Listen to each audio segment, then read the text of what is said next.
संविधान के साथ में दलित जुड़े हुए हैं, इस संविधान के साथ ओबीसी जुड़े हुए हैं, संविधान आदिवासी जुड़े हुए हैं। अगर आप मान लें कि हिंदुस्तान में 16% दलित हैं, 9% आदिवासी हैं, तो 25% तो ये हो गए। और उसके बाद मोटे तौर पर देखें तो 40-45% हो गए आपके ओबीसी। मैं आगे जातिगत जनगणना में कितने निकलेंगे, मैं एक मान लेता हूं, एक राउंड फिगर 45%। तो अब 45 और 25 यानी 70% भारतीयों का सीधा सीधा दांव जो है वो संविधान में है। तो आप संविधान को जब आप खारिज करेंगे तो इन 70% भारतीयों के बीच में आप क्या लेके जाएंगे? इसीलिए जनसंघ जो है लोधी राजपूतों के वोट प्राप्त करने के बावजूद भी कभी कोई बड़ा चुनावी ब्रेक थ्रू नहीं कर पाया, जनसंघ जो है नहीं कर पाया। तो इन लोगों ने सोचा कि संविधान को तो हम लोगों को छवि बनानी पड़ेगी कि संविधान हिंदू राष्ट्र के खिलाफ नहीं है, संविधान यही रहेगा और इसी संविधान के तहत हम अपना हिंदू राष्ट्र बनाएंगे।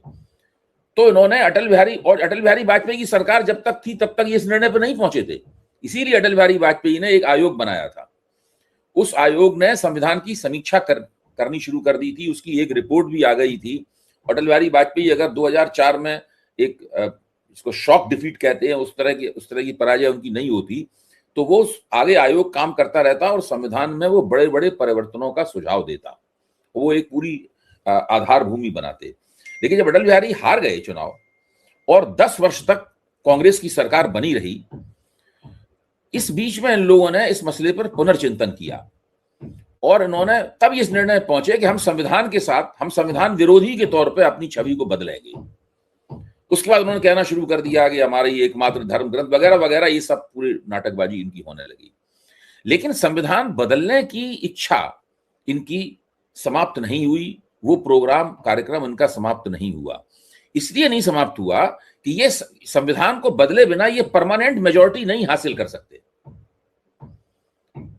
ये बहुसंख्यकवादी हैं, ये मानते हैं कि इस देश में हिंदुओं का बोलबाला होना चाहिए और जो हिंदू कहें बाकी लोगों को उनकी बात माननी चाहिए, हिंदुओं की बात सर्वोपरि होनी चाहिए, बाकी लोग, और वो हिंदू भी कैसे, जो राष्ट्रीय स्वयंसेवक संघ की डिजाइन के मुताबिक हिंदू हो, वो हिंदू समाज ऐसा जिसको राष्ट्रीय स्वयंसेवक संघ अपने आग्रहों और अपने विचारधारात्मक योजना के मुताबिक डिजाइन करेगा। एक डिजाइनर सोसाइटी, डिजाइनर हिंदू बनाना चाहते हैं, हिंदुत्ववादी विचारधारा के तहत ये सब करना चाहते हैं। उसके तहत जितने भी धार्मिक पुजारी हों, शंकराचार्य हों, कोई हों, वो सब इनके अधीन होने चाहिए।